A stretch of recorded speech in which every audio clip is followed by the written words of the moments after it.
beautiful weather. We started another new month. This month is very important month for church calendar. You know, usually we do the communion on first Sunday, but we're going to postpone it on to Good Friday.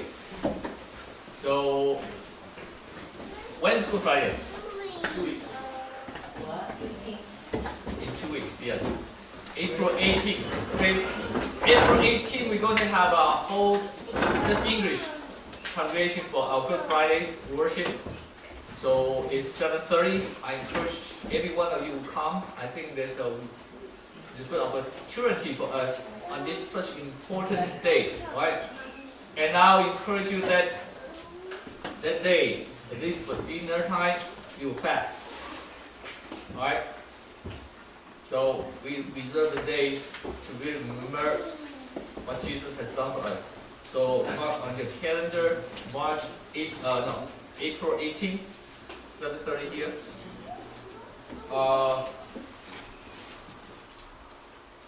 Next Sunday is Gaby's concert. If you haven't got a ticket yet, get it from Jennifer today. I really encourage everyone to go, especially if you're in the praise team. This is very good opportunity. Usually this type of concert won't come here. Alright, so if you adults $10, students only $5. Normally it's $23. So if you have any issue, transportation, financially, let me know. As you know, the weather's warming up. Our Harvard Center, we're going to start to print flower, do all this kind of yard work. So if you have any seeds, you can donate.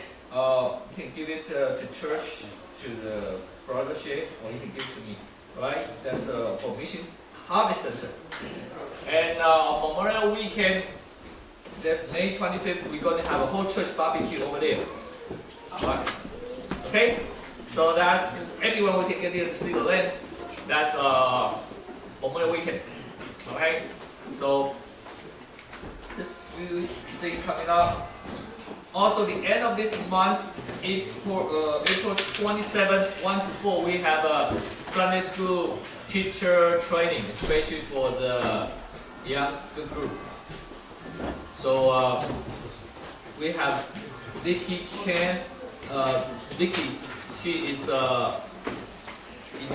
children ministry director at CCFC. Now she also comes to our church. So this is a great opportunity. She wants to do this training for us. So if you're a teacher, you need to join. If you're interested in a space for parents, I also encourage you to take this opportunity. So please let me know if you're going to come.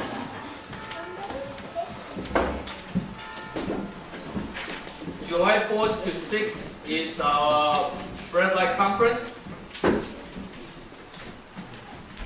We just had a first Sky conference with Stephanie and the two speakers.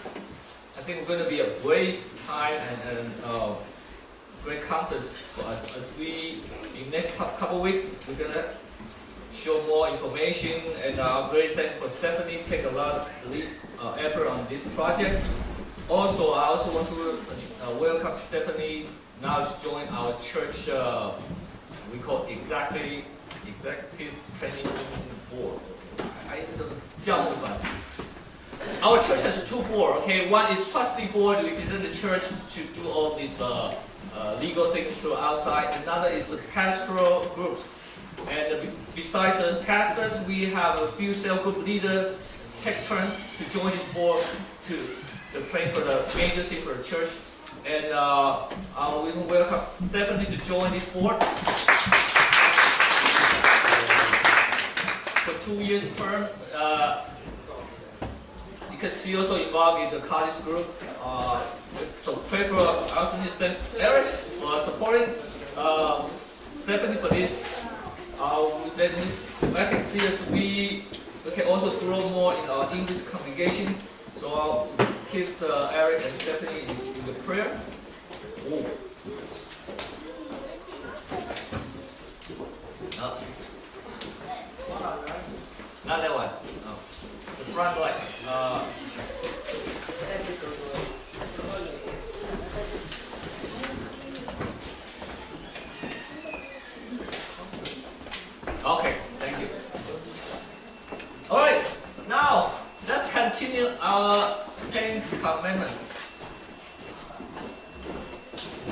Okay, just stop.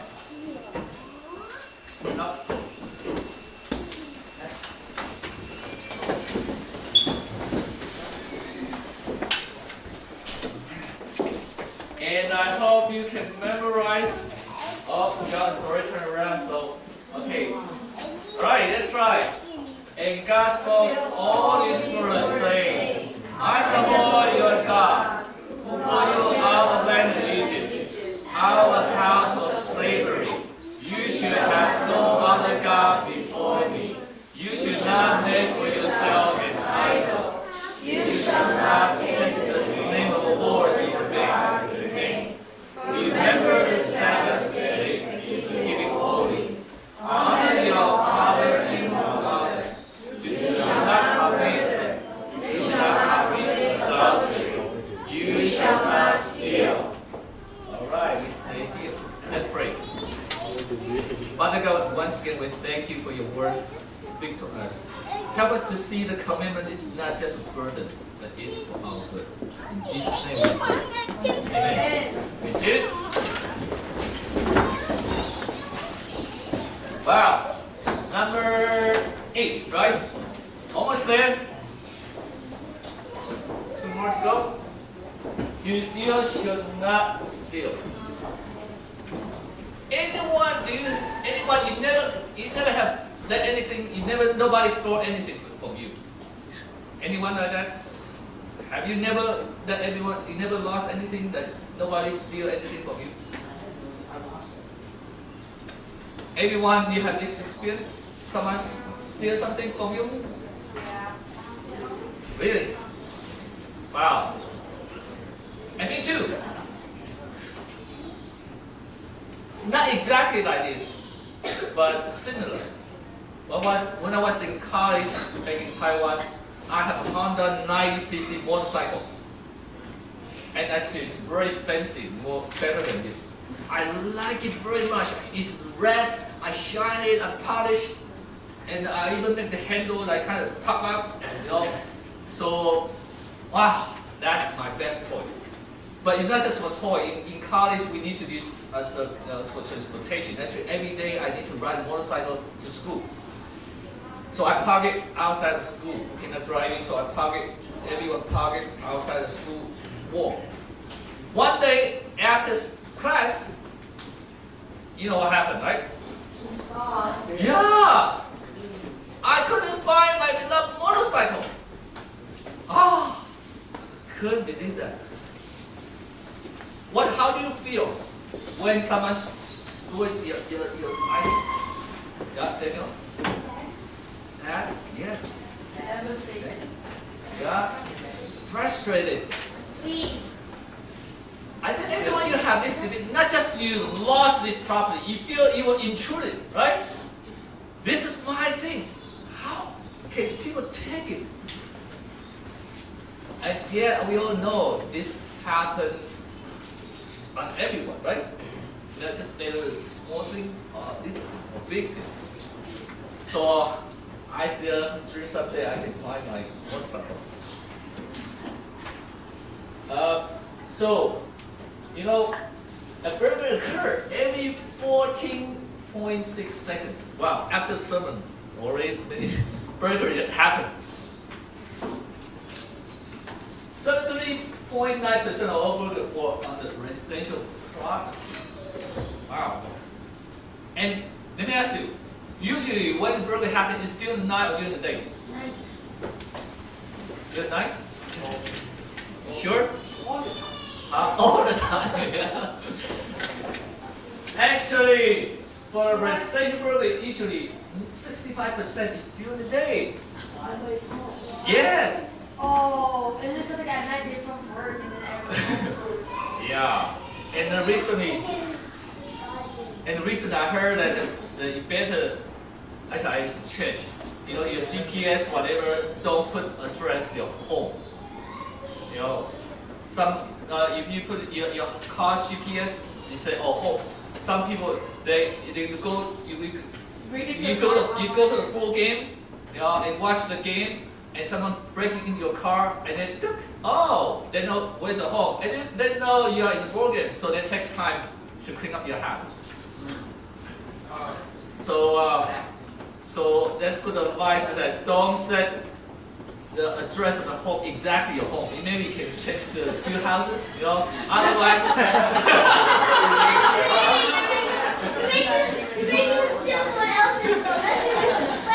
otherwise put it, I don't know, put it in my home. No. So just avoid this thing because people know where you live, okay, just by grabbing your car.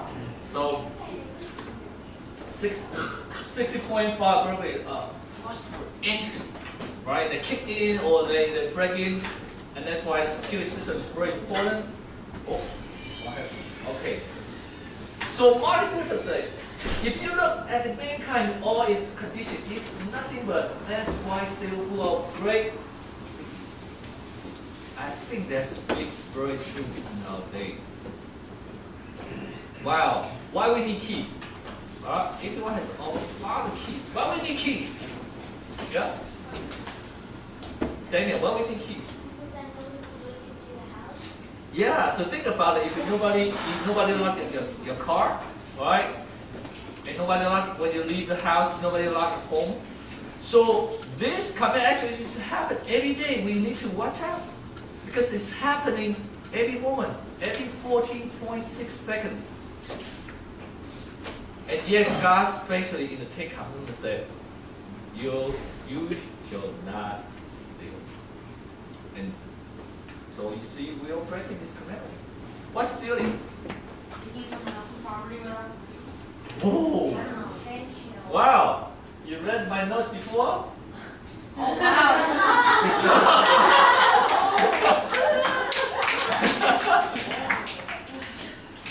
Wow, they have a dictionary in your mind, huh? Very good. Taking something that doesn't belong to you without permission.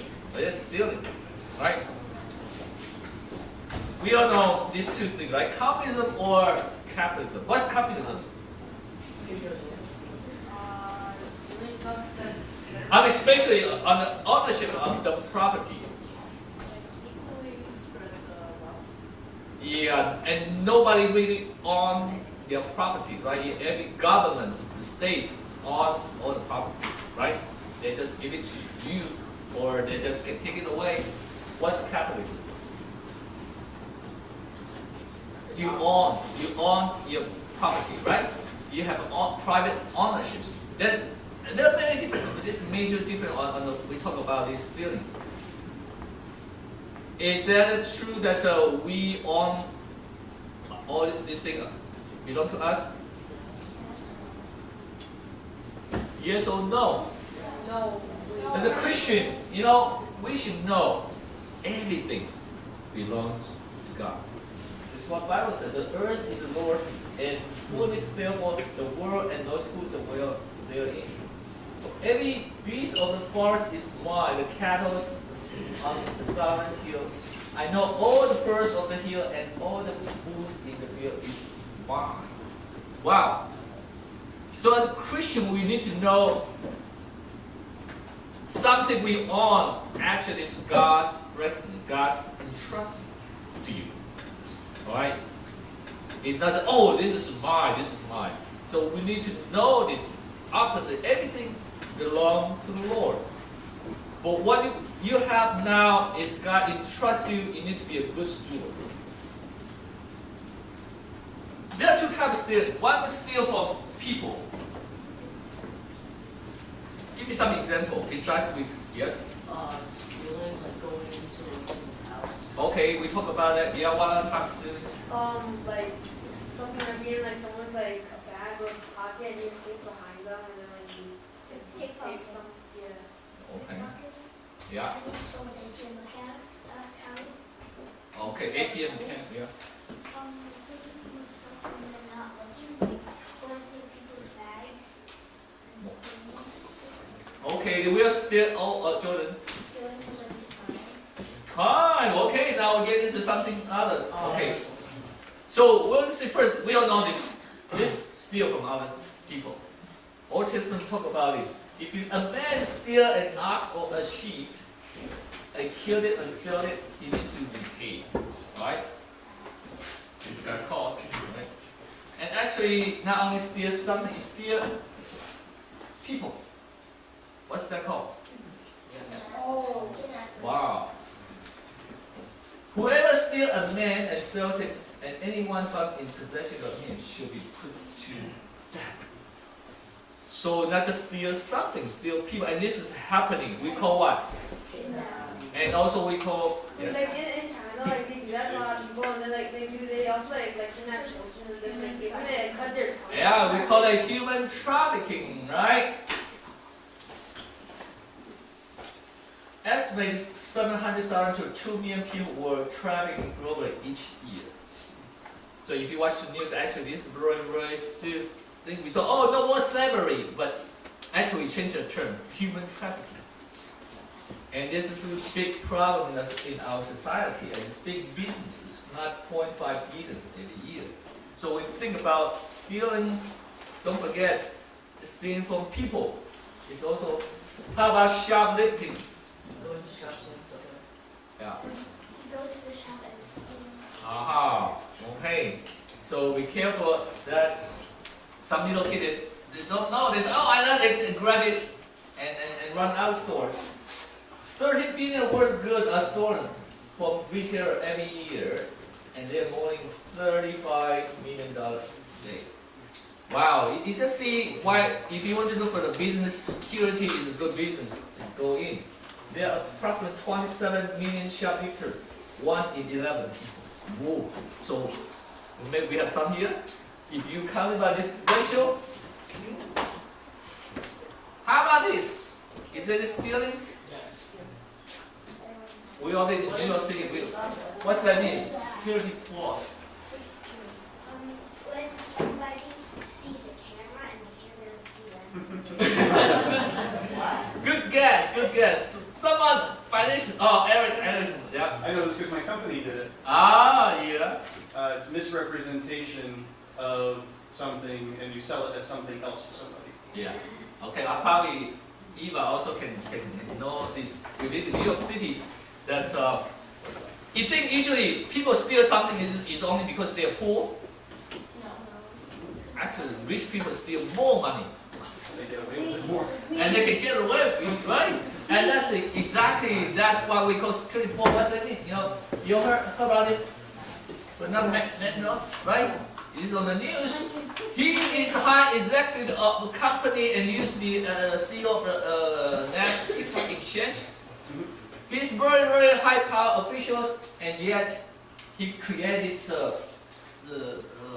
Ponzi scheme. Yes. And they try to sell to people and then get all the money. How much money? $65 billion. Wow.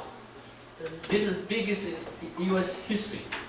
And he was sentenced to 150 years. that. Rest of your life. Government paid for all the rest of his life.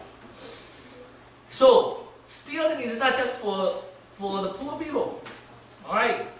We see this very often, and actually, 2008, we have a financial crisis. The other day, someone told me her son actually was hired by this, I think it's Merrill Lynch or some his boss, very smart person, create all this Ponzi scheme, how to sell that. People think, oh, that's great, but only after a few years they'll have a problem. But before that, he already made a fortune, and that's how the financial crisis happened, because people try to steal money from you. And you're so happily, without knowing, over a lot of money for them to steal. And that's what happened. How about us? Oh, you think I'm not like those people. I don't go to shoplifting. I don't go into people's property. I don't do this security fraud. I don't kidnap people. I'm safe. Is that true? No. Oh, how do you know? Oh, what happened? You steal something? Huh? Take cookies from the cookie jar. Take more than what we need. You see that the other day I just read an article that the Starbucks always has this free milk, free napkins, and you just take what you need, right? And someone said a lot of Chinese people just grab the whole thing.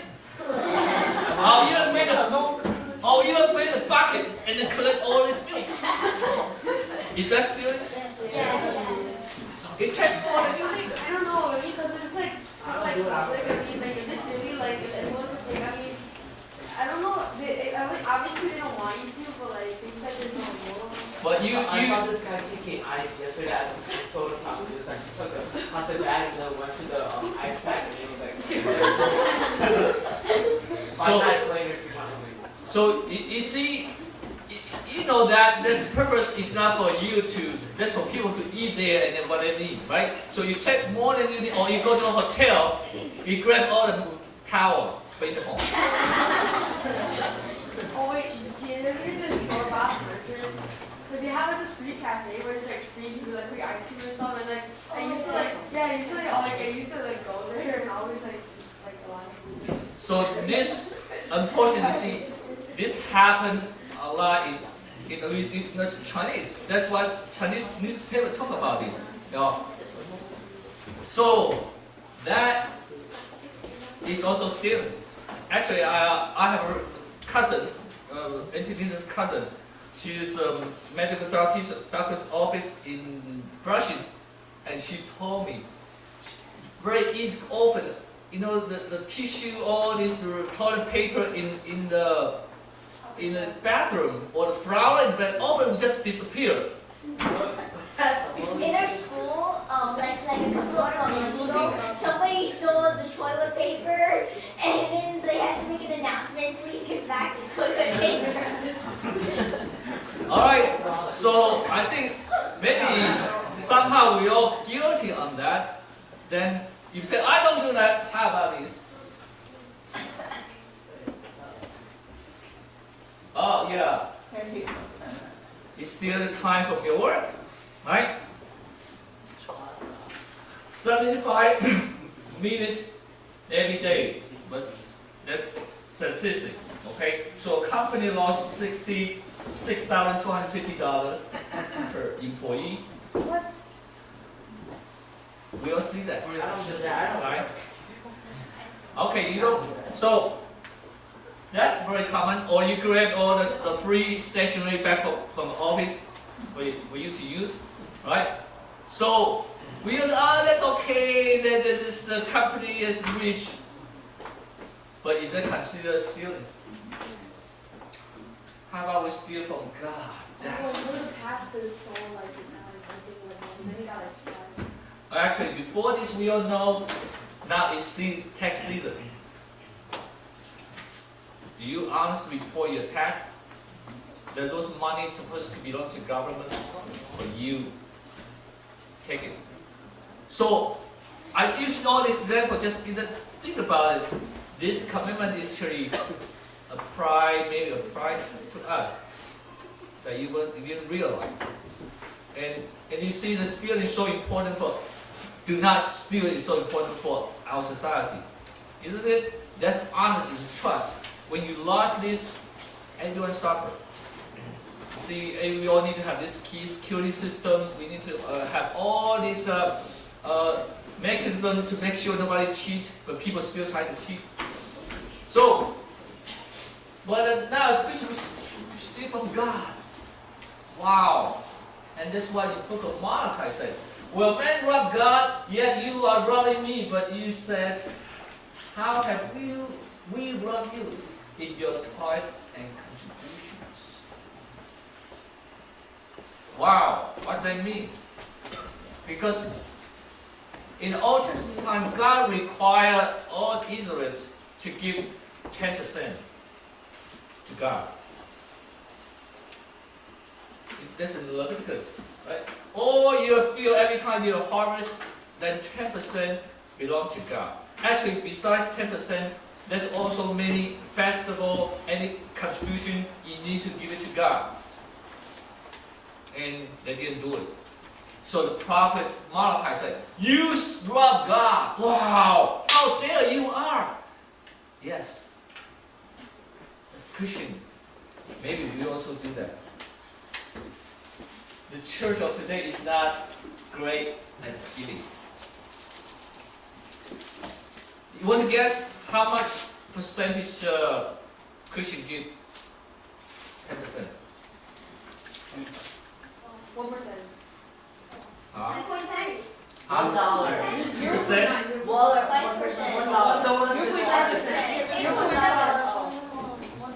Tithes make up only 10 to 12% of normal congregation. So means only 10 to 25% the Christian give 10%. Only 5% of U.S. tithe with 80% of Americans only give 2% of their income for entire American population, and they only give 2%. For 80% of people, only give 2%. And Christian only give 12.5. And you think about in Great Depression, they actually get more. They got 3.3. So you think people richer or people give more? No. So this is a serious issue that Christian actually we don't give. You say, oh, why God want my money? Remember, is that your money? That's God's money for you to entrust. And actually, this is the blessing. Look at this word. God wants you to test. God said, give me 10%. Test me. See whether I'll open the window of the heaven and pour out all the blessing to you. Wow. You want the 10% or you want all the rich from heaven? Which one you want? Yeah. But God is testing us also. Do you trust me? Some people say, why 10%? Why? Actually, for your kid, for you as a kid, you don't worry. You have your parents provide everything. But for parents, probably 10% really just cuts you, right?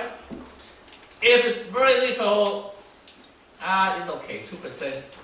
You probably don't not realize, right? Already gone. Actually, before you get a paycheck, government already take a lot out. You didn't realize. But if 50%, they said, forget it, nobody can do it, right? But God said 10%, just exactly. If every month, if I have the extra 10%, I'll be great. I'll be just okay. But God said, I want the 10%. Oh, that hurt you. That hurt you. And that's why exactly God wants to test you. Can you trust me? Can you trust me? Give me the 10% and I'm going to give out all the blessing to you. So this is a challenge for us. It's a way God wants to give us blessing. And every, we don't have this in English. Every week we put the general fund on bulletins to see how much every week we collect. Last week we collect for general fund 48. Oh, interesting. $4,848. And actually for our budget to be balanced, at least every Sunday we need to have about $5,000.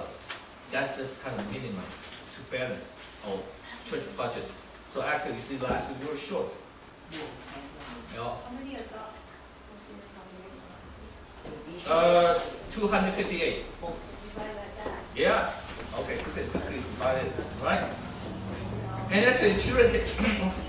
So, you see, our church, honestly, we are not doing good on this time. And many often we are talking about this, how you need to realize this is the way God wants to give us blessing. So this is a challenge for us. Christians who tithe have healthier finances than those who don't. Isn't it interesting? The research always back up what God said. That 80% of those who tithe have no unpaid credit card bill. 70% who don't owe anything on their car. 48% on their home. 20% are debt free. So actually, when you give more, your financial situation will be better. And that reflects two types of mentality. For those who give, they say, well, I'm better off because I give. those people think, oh, yeah, I'm good. I got it, so I give. But those who don't want to give offering, they said, they give because they are better off. You see the mentality difference. Yeah. That if you keep on holding, then you don't want to give. You think, other people have they have more money, just like rich people. I don't. If all Christians give 10%, I think it's in America, then we have additional $165 billion. Wow! Can you imagine that money can do? Okay, God can do everything, but the money represents our heart. Remember, right?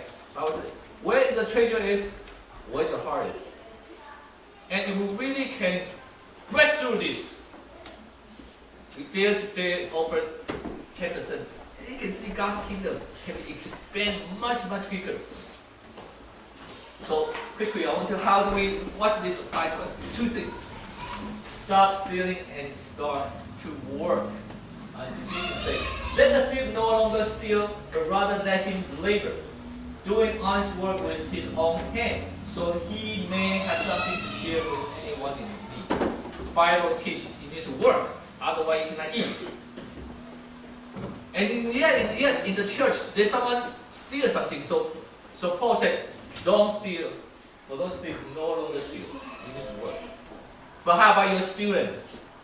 Actually, you should steal the time also, right? The time you're supposed to study, and you just keep on playing video game, you just play something the internet, you're stealing also. Because that's the time you should study. So that's do work. Work is a blessing for us. When you work, then you can have things to share. If you don't work, that's about you cannot eat. So Bible teaches us we need to work.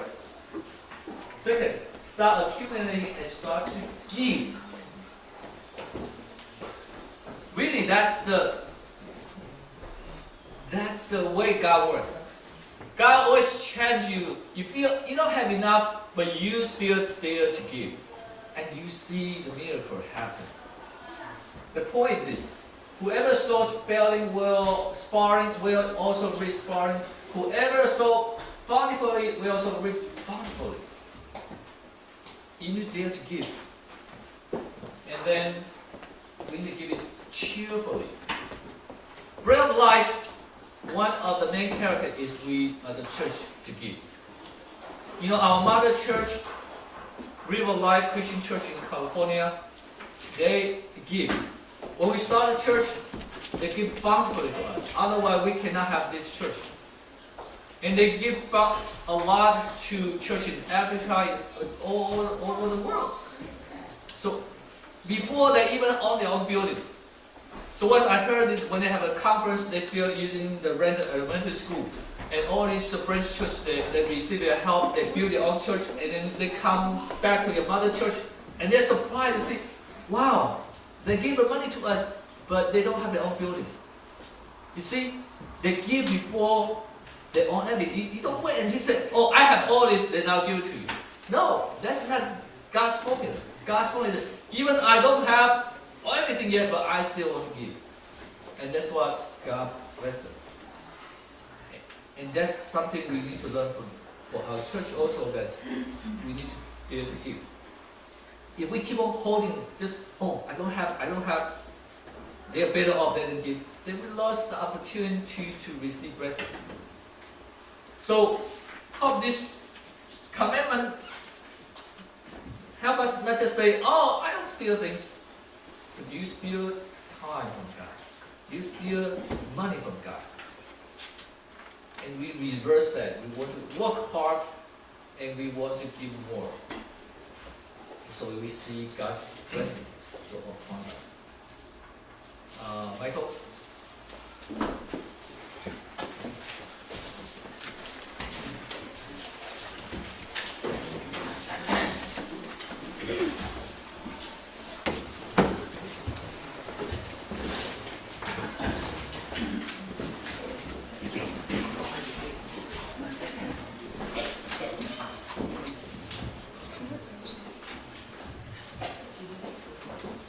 Just stand up.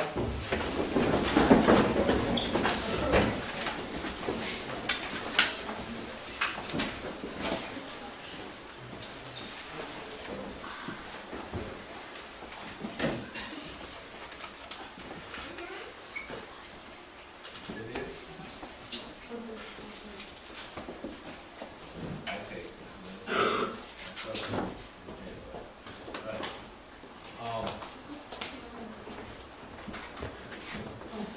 No music.